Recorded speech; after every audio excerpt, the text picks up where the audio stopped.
All right, let's dive in. Today, things are going to be a little different. We're ditching the usual deep thinking and going on a culinary adventure. Ooh, I like where this is going. Yeah, we're going to be exploring the Mediterranean all through a recipe for baked grouper. Okay, I'm intrigued. Where'd you find this culinary gem?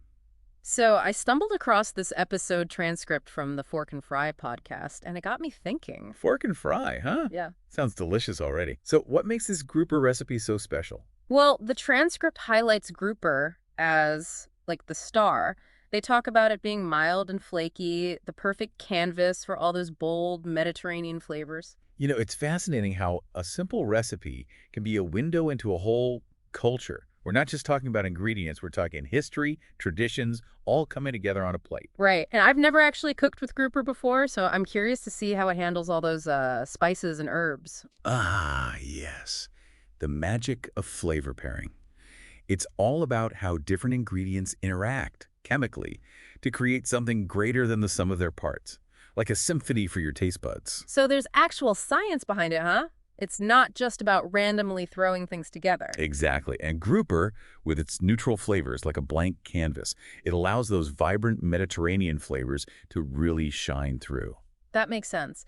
The Fork and Fry host really emphasizes how grouper is ideal because it doesn't overpower the other flavors. But wouldn't other mild white fish work, like maybe cod or tilapia? Hmm.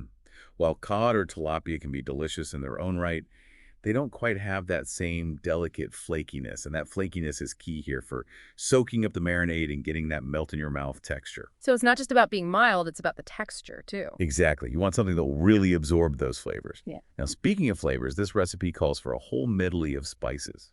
Cumin, oregano, paprika, black pepper, onion powder, and garlic powder. Just listening to you list them, I can practically smell them now. And each of those spices has a story to tell.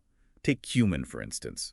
Its history is incredibly rich, going back thousands of years. It was used in ancient civilizations, traded across continents, even used as currency at one point. Cumin is currency. That's a fun fact I'm definitely going to remember. And then you have oregano, which was a symbol of joy and happiness in ancient Greece. Just imagine philosophers debating life's big questions over plates of oregano-infused dishes. Wow. It's like every bite is a taste of history. Exactly. It's all connected. Okay, so we've got our star ingredient, the grouper, and this amazing spice blend. What else? Oh, right, the transcript mentions some roasted vegetables, cherry tomatoes, zucchini slices, and bell peppers. Ah, yes. The perfect accompaniment. And not just for flavor, but for nutrition, too. We're talking lycopene from the tomatoes, potassium and vitamin C from the zucchini, vitamin A from those bell peppers. It's amazing how much flavor and goodness can be packed into such a simple side dish. That's the beauty of the Mediterranean diet. It's all about fresh, wholesome ingredients. Absolutely. And speaking of those ingredients, I'm really curious about paprika. What's the story behind this vibrant spice? Well, paprika is fascinating. It's made from dried peppers, but it comes in a surprising range of varieties, from sweet and mild to smoky and hot. It's actually used in both savory and sweet dishes, which shows just how versatile it is. Huh. I usually just grab whatever paprika is in my spice rack, but now I'm wondering about all the different kinds and their unique flavors. That's what I love about this kind of culinary deep dive. It sparks curiosity and opens up a whole world of flavors to explore. I totally agree. So we've explored the history behind these amazing flavors. Now let's see how they all come together in this recipe.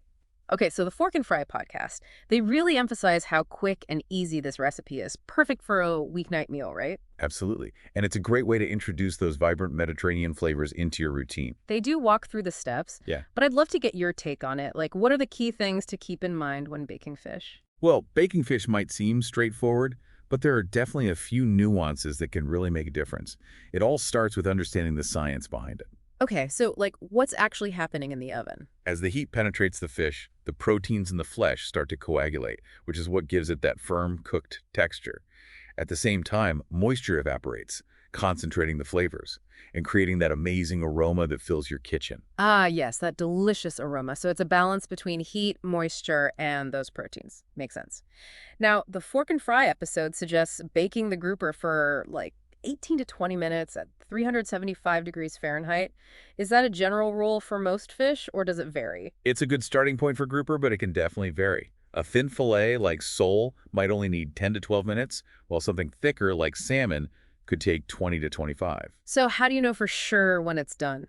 Well, the best way is to use a meat thermometer. You want the internal temperature to reach 145 degrees Fahrenheit. That ensures it's cooked through, but not dried out. Okay, good tip. A meat thermometer, definitely adding that to my shopping list. But what about those of us who, don't have one on hand? Any visual cues to look for? Absolutely. The flesh will turn from translucent to opaque, and it'll flake easily with a fork. And the edges, they might start to turn a little golden brown. Ah, that golden brown color. That's the Maillard reaction, You right? got it. It's all those complex chemical reactions happening, creating those delicious savory flavors. I love that we're bringing in some of that food science knowledge. Yeah. Now, before I forget, the recipe mentions adding a squeeze of lemon juice before baking. Is that just for flavor, or is there like a scientific reason? Oh, the lemon juice is key. It's not just about the bright citrusy flavor. It actually helps to tenderize the fish.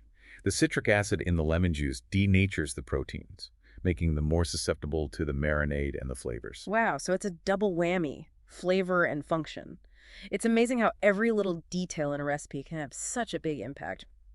All right, let's talk about the grand finale, the garnish. What does Fork and Fry recommend? They suggest either lemon wedges or fresh parsley. Simple, but effective. I always think of garnishing as like an afterthought, just decoration. But maybe there's more to it. Oh, definitely. Garnishing, it's more than just decoration. It's the final flourish that elevates the dish. It adds visual appeal, aroma, even a little extra flavor. So it's like the chef's signature, a way to add their own personal touch. Exactly. And it's not just about looks. A well-chosen garnish should complement the flavors and textures of the main ingredients. So, like with our baked grouper, the lemon wedges add that burst of citrus that cuts through the richness of the fish. And the fresh parsley? It adds that vibrant green color and an herbaceous aroma. Wakes up the palate. It's like all these elements come together to create a symphony of flavors and sensations. Really enhances the whole dining experience. As we've been breaking down this recipe, it's become more than just a recipe. It's like a glimpse into Mediterranean culture and all the history behind these flavors. It really is. This dish, it reflects centuries of culinary evolution. You've got trade routes, cultural exchanges, generations of cooks, all contributing to what's on our plates. Exactly. And the transcript talks about serving this baked grouper with roasted veggies, but I'm already thinking, how could I personalize this? Could I swap out the veggies? Absolutely. That's the beauty of this recipe. It's adaptable. The core elements, that mild fish, those spices, those are your foundation. But the veggies, you can totally play around with those. So if I wanted to really embrace the whole Mediterranean diet thing, I could focus on what's in season. Exactly. Using seasonal produce, it just makes sense. It's more flavorful, more nutritious, and it connects you to that core principle of eating in harmony with nature. Okay, I love that. So instead of zucchini, maybe I could use eggplant in the summer. Perfect example. Or how about some roasted root vegetables in the fall, like sweet potatoes? Ooh, I'm already picturing a winter version. With roasted butternut squash, maybe a sprinkle of pine nuts for some extra richness. Sounds delicious. And don't forget about those finishing touches. A drizzle of good olive oil, some fresh herbs like rosemary or thyme, even a bit of crumbled feta. Elevate the dish to a whole new level. It's amazing how those little additions can make such a big difference, both for flavor and for presentation. They really do, like adding those final brush strokes to a masterpiece. It's all about attention to detail. This has been such an incredible deep dive. I feel like we've covered so much, from flavor pairing to spice history, even mindful eating. It's been a pleasure exploring all these culinary nuances with you. And remember, the most important ingredient is your own creativity. Don't be afraid to experiment in the kitchen. Make this dish your own. I love that. All right, as we wrap up, I want to leave our listeners with something to think about. We've talked about all the individual parts of this recipe, but what does it tell us about the bigger picture? That's a great question. I think this dish really embodies the essence of Mediterranean cuisine.